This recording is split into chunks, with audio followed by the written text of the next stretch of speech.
नमस्कार दोस्तों, आपका हमारे चैनल अमृत कथा कहानियाँ में एक बार फिर से स्वागत है। एक समय की बात है, धन के देवता कुबेर को अपने धन पर बहुत अभिमान हो जाता है। वह सोचते हैं, मैं दुनिया में सबसे ज़्यादा धनवान हूँ, मुझे अपने धन का प्रदर्शन करना चाहिए। ऐसा सोचकर उन्हें ख्याल आता है कि क्यों ना मैं देवताओं को एक एक दिन अपने महल में भोजन का निमंत्रण दूं और सबको अपना धन वैभव दिखाऊं। ऐसा सोचकर वह सर्वप्रथम भोलेनाथ को अपने महल में भोजन करने का निमंत्रण देने कैलाश पर्वत गए। भोलेनाथ उनकी मनसा समझ गए। कुबेर का अभिमान समाप्त करने के लिए उन्होंने कुबेर से कहा, मैं आपका आमंत्रण स्वीकार नहीं कर सकूंगा, लेकिन मैं अपनी जगह गणेश को आपके साथ भेज देता हूँ। यह सुनकर कुबेर ने सोचा, मुझे तो अपना धन वैभव दिखाना है, भोलेनाथ ना सही, उनका पुत्र ही सही।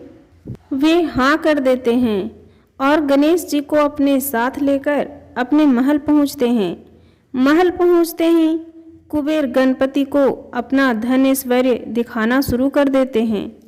यह देख विद्या और बुद्धि के दाता गणेश जी कुबेर की मनसा समझ जाते हैं। जब गणेश जी खाना खाने बैठते हैं तो कुबेर उन्हें सोने की थाली में विभिन्न प्रकार के पकवान परोसते हैं। गणेश जी खाना खाना शुरू करते हैं। देखते ही देखते गणेश जी कुबेर के महल में बना सारा भोजन खा जाते हैं।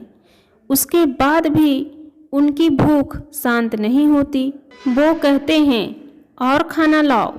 तब कुबेर बोले, महाराज, महल में बना सारा भोजन समाप्त हो गया है।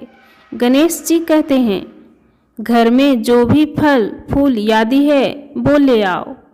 कुबेर जी वो भी गणपति को देते हैं। उसे खाने के बाद गणेश जी कहते हैं, मैं तो अभी भी भूखा हूँ। अब कुबेर जी यह समझ जाते हैं कि मैं अपना वैभव और ऐश्वर्य प्रभु को दिखाना चाहता था, इसलिए गणेश जी मुझे सीख देना चाहते हैं। वह गणपति जी से हाथ जोड़कर माफ़ी मांगते हैं और कहते हैं, प्रभु, मैं अब कभी भी अभिमानवश ऐसा कुछ नहीं करूँगा। उन्हें क्षमा कर गणेश जी वहाँ से अपने घर कैलाश पर्वत के लिए निकलते हैं। अब क्योंकि गणेश जी ने बहुत सारा खाना खाया था, उनका वजन बढ़ जाता है। अब वह अपनी सवारी नन्हे से मूषक पर बैठकर अपने घर कैलाश पर्वत के लिए चलते हैं। गणेश जी के वजन को संभालते हुए मूषक धीरे धीरे चलता हुआ कैलाश पर्वत की ओर निकलता है। रास्ते में मूषक का संतुलन बिगड़ जाता है और गणेश जी नीचे गिर जाते हैं। तो उनके सारे कपड़े, हाथ पैर आदि गंदे हो जाते हैं। गणेश जी उठकर आसपास देखते हैं कि कहीं किसी ने देखा तो नहीं, लेकिन उन्हें कोई नहीं दिखाई देता। फिर उन्हें हंसने की आवाज़ आती है।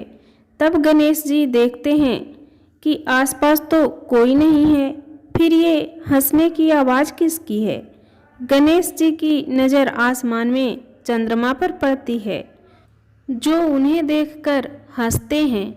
चंद्रमा को हंसता देखकर गणेश जी को क्रोध आ जाता है। वो क्रोध में चंद्रमा को श्राप दे देते हैं, तुम्हें अपनी सुंदरता पर बहुत अभिमान है, आज से तुम्हारा यह रूप नहीं रहेगा। गणेश जी के श्राप देते ही चंद्रमा क्रांतिहीन हो जाते हैं। यह देख चंद्रमा को अपनी गलती का मान होता है। वह गणेश जी से माफ़ी मांगने लगते हैं।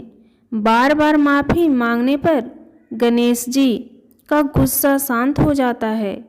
वह चंद्रमा से कहते हैं, मैंने जो आपको श्राप दिया है वह पूर्ण रूप से समाप्त नहीं होगा, परंतु माह में एक दिन आप पर श्राप का पूर्ण असर दिखाई देगा। उस दिन आप किसी को भी दिखाई नहीं देंगे। तब से चंद्रमा अमावस्या के दिन चंद्रमा दिखाई नहीं देते। गणेश जी आगे कहते हैं, इसके बाद आपकी कलाएं बढ़ती जाएंगी और पूर्णिमा के दिन आप अपने पूर्ण स्वरूप में दिखाई देंगे। फिर पूर्णिमा के बाद अमावस्या तक आपकी कलाएं घटती जाएंगी।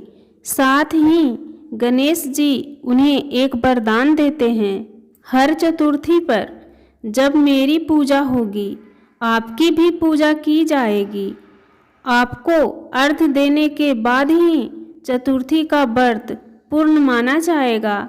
साथ ही साथ गणेश जी कहते हैं, क्योंकि आज गणेश चतुर्थी है और आपने मेरा अपमान किया है, इसलिए आज के दिन यदि कोई भी आपको देख लेगा तो वह कलंक का भागी बनेगा। तब से लेकर आज तक हर गणेश चतुर्थी के दिन चंद्रमा का दर्शन नहीं किया जाता है। ऐसा माना जाता है कि यदि इस दिन कोई भी चंद्रमा का दर्शन कर ले तो उसे दोष लगता है। तो दोस्तों, आपको ये कथा कैसी लगी? अगर कथा अच्छी लगी तो कमेंट बॉक्स में गणेश भगवान की जय लिखिए। वीडियो को लाइक कीजिए, शेयर कीजिए और अभी तक आपने चैनल को सब्सक्राइब नहीं किया है तो सब्सक्राइब कर लीजिए। धन्यवाद।